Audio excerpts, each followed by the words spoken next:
Hi everyone, hope you guys are all enjoying the videos. So welcome to today's session, and we'll start by discussing encryption rules and encryption's role in PCI DSS. Remember, I've talked so much about encryption. It doesn't matter if that data, remember the requirement one, if you are storing the data, if you are transmitting the data, you want to make sure it's encryption. I will understand what encryption is, but I kind of went a little in depth to explain encryption in a way that you all will be able to understand. Okay. First, encryption is a widely used method to safeguard cardholder data by making it unreadable without the appropriate decryption key.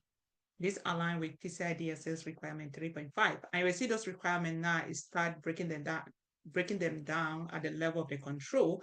And that's why we need to be able to understand. My thing is, as I always said, I'd rather know what I'm doing or I don't know it, right? I can't be somewhere I'm working and I'm clueless. I don't know what I'm doing. While encryption is essential for protecting sensitive information, it does not automatically remove the need for compliance with PCI DSS in all areas where encrypted data exists. So the fact that an organization says that, oh, they are encrypting their data, it doesn't um, by default make them be in compliance with PCI DSS, right? And we're going to see that shortly. For example, say a merchant encrypts payment detail on their server, right? But the server itself, which is involved in encryption, is still subject to PCI DSS because it's part of the environment handling sensitive data. Do you see particular server? And with next couple of slides, we'll start seeing about exchange of key, where that key is being housed, because that server is involved, carry out the encryption algorithm, and that's why it says that it has to be in scope and needs to be part of PCI DSS. And this explains there's those slides, right? If you look at it, still subject to PCI DSS. It doesn't matter if we have encryption. As we said, just the fact that, it's on that server, processes cardholder data, is become in scope and also needs to be in compliance with PCI DSS.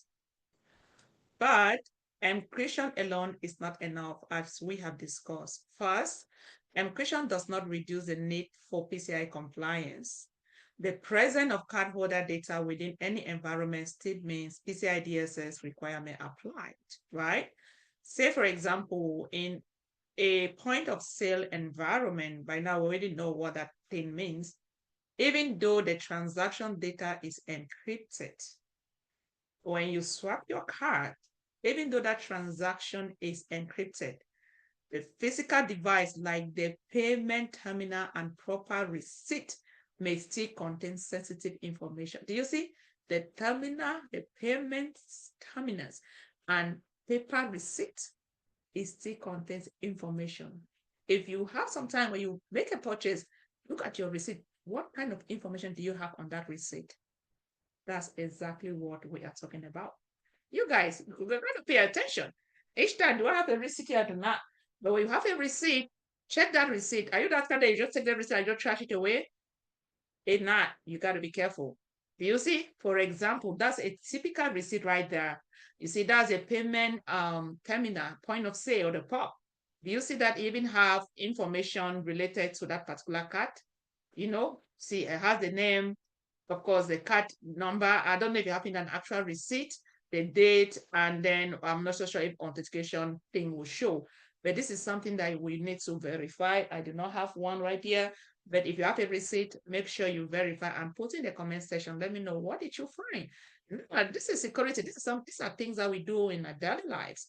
So we want to be careful as to how we go about, disposing receipt or some receipt or anything that we have in our disposal. But what remains within the PCI DSS scope? First, system performing encryption and decryption of the cardholder data. Remember, if that system is involved in encrypting and decrypting the data, it has to be part of PCI DSS scope. Key management system, where encryption key are stored, because once that key had been stored, you will use that key to be able to encrypt and decrypt the data. For example, if a system encrypts cardholder data, but also holds the encryption key, the system is considered in scope for PCI DSS. And this is exactly what we have been discussing. You have the encryption server, you have the payment server, as well as the key management server. By default, it has to be in scope. But impact of storing encryption key. If encrypted data is stored on a system that also holds the encryption key, as we have discussed, by default, the system remains in scope for PCI DSS. Say, for example, a database contains encrypted credit card numbers along with the decryption key. That's a database we're talking. Store it, right? This system must also meet PCI DSS. So we cannot say that because we are encrypting the data, then that is it. No, we also need to make sure we follow all the best security practices to be in compliance with PCI DSS. And that is exactly what we've discussed. You have the encrypted data, that's your database, because it definitely stores the key or houses the key. So if we are encrypting and decrypting the data, still it has to be in scope and also need to adhere to PCI DSS standard. That is it for this particular video. As I said, I realize a lot of you all prefer, short videos. As I said, I know our concentration span is that short, but enjoy it, and then we'll take the next one. What happens if the card is not present? Remember, we talk about a POP system in a physical environment or terminal where you have to put your card. But what happens in an environment where the card is not present? And do not forget to, like our videos. Do not forget to subscribe. Do not forget to share with your friends and family. And also just put a comments there or whatever questions you might have, and I'll be more than willing to help to respond or to address your questions.